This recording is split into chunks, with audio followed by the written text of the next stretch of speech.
Hey folks, good morning. Welcome back to the channel on a lovely Monday. And why do I say a lovely Monday? Well, I believe this week's going to be a good week for our movement overall.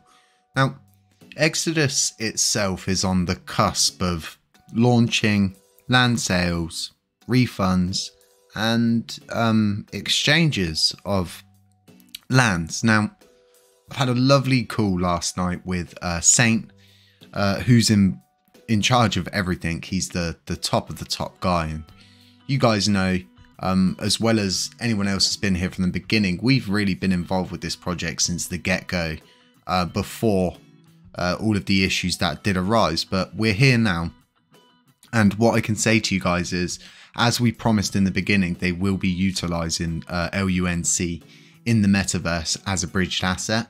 And I can tell you, for starters, it wasn't cheap for them to do this. In fact, they invested a lot of money to help better understand the blockchain, and they actually learned a lot from it.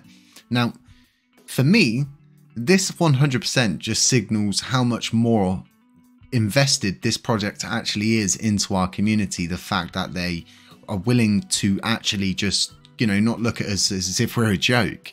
And actually take us seriously, and I think this is absolutely awesome.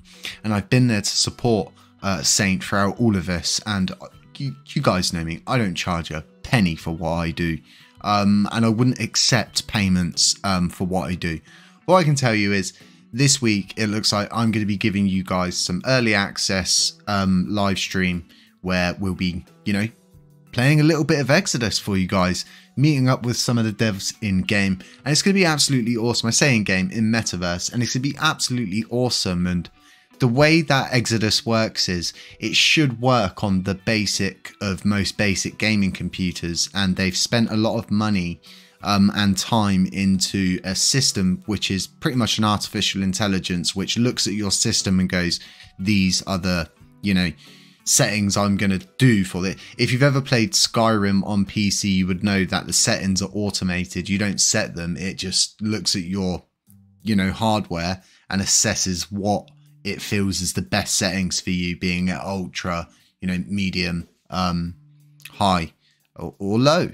But it should run pretty damn well for a lot of people, and I've recently just burnt out a graphics card using it for something else that I was trialing, which for obvious reasons didn't go very well. So I myself am running on my backup card, which is you know, it's like about 2-year-old card, maybe a little bit more.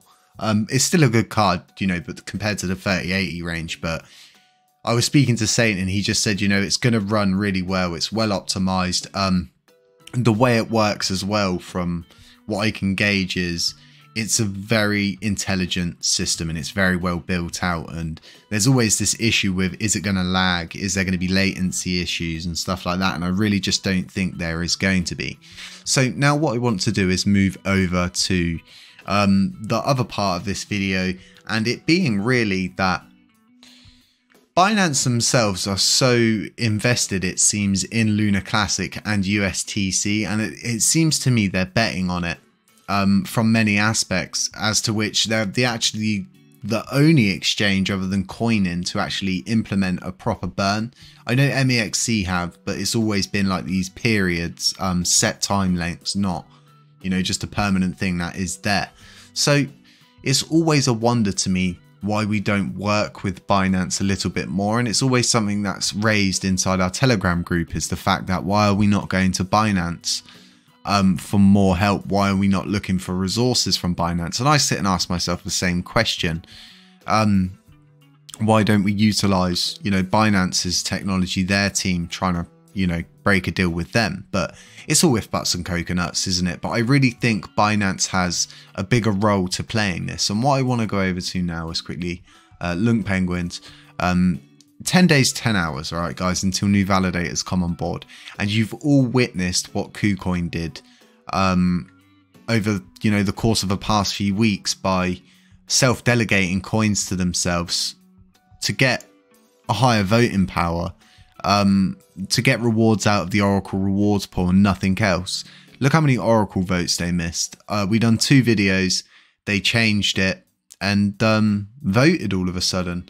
And I honestly believe, you know, there's going to be other people that make moves. And this was always the reason why new validators were not able to come on board straight away. And we had this block set so far down the line, was the fact that anybody could do what KuCoin did, and anybody can do that once new validators come on board.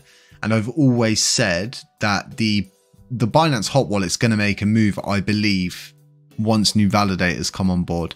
If these coins don't belong to Binance, which if we actually go down to the most, you know, simplest of terms, they are Binance's, because you don't hold, you know, those coins are not yours. You don't hold the keys to your wallets. They're the CEXs. They hold the keys. That's the whole difference between a custodial and a self-custodial wallet. Really need to get a video up on that.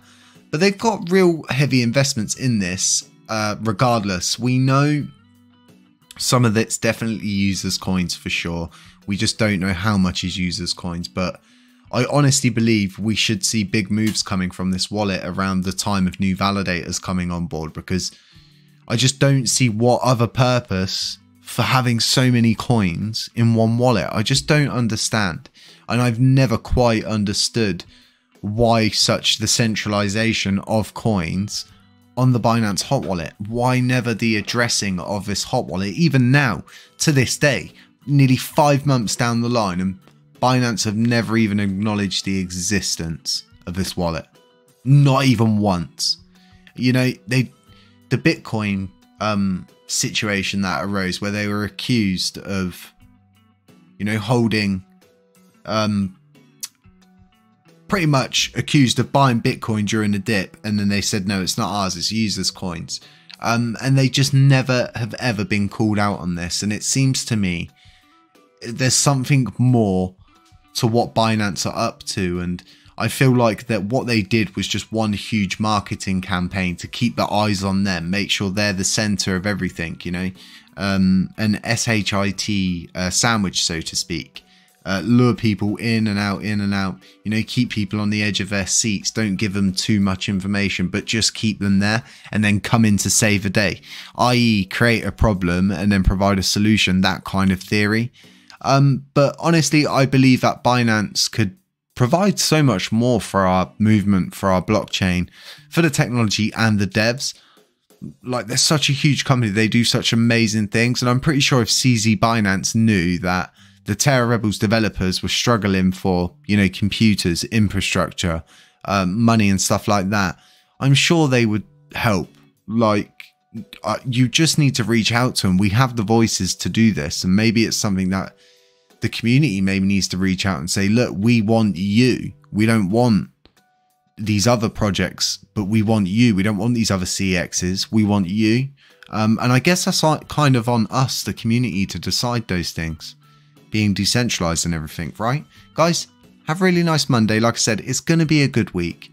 I'm really excited for Exodus. I've always been excited for Exodus, and actually get into play in this metaverse and show you guys some stuff, hang about with some of the developers, and just have a really good time. Focus on the good stuff and focus on how far we've come in such a short space of time, and not turn on each other just when times are getting to a point. And I've always said this, we're going to get to hurdles, and it's all about how we get over them and help others get over or around it.